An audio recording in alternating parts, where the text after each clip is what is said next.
UAE officials have not confirmed these details. That being said, if this is true, I think we would need to understand this within the context of everything that the UAE has been experiencing this year amid the conflict. When you talk to people in the UAE, the one word that really sums up the national goal right now is resilience. Situated right next to Iran and having suffered most intensely out of all countries in the region from Iranian attacks at the beginning of the conflict, we do know that the Emirati economic model came under a tremendous amount of pressure. Right now, the UAE is really trying to focus on protecting itself from the threat that Iran poses to GCC countries.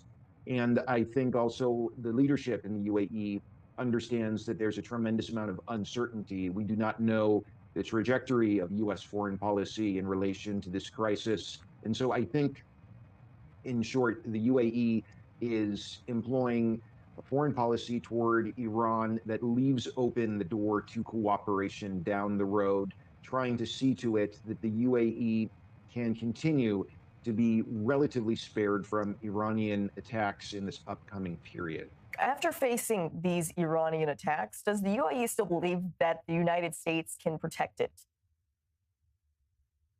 Well, the UAE, along with the 5 other GCC states, has to deal with some very difficult questions regarding its national security. Like all the other Gulf Arab monarchies, the UAE has very much depended on the US as a security guarantor.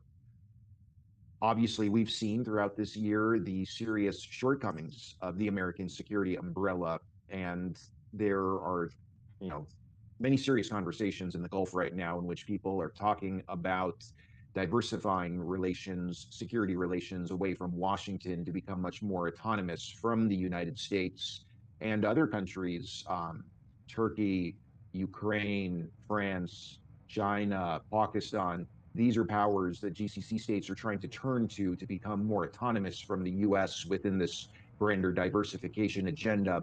But the reality is there's no country that could replace the United States as a security guarantor and has the willingness to do so.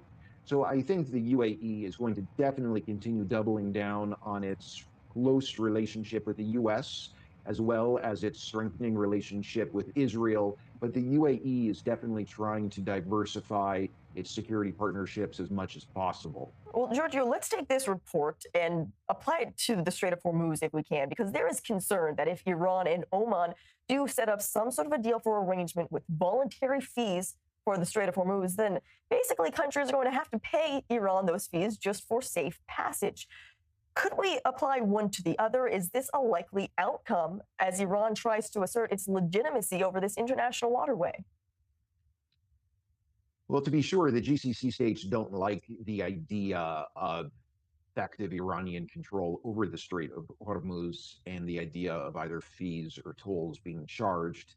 But at the same time, when you're the leader of a Gulf country, you have no choice but to be very pragmatic in terms of how you deal with Iran. And I think there is an understanding in the GCC states that there is going to be, one way or another, effective Iranian control over the Strait of Hormuz.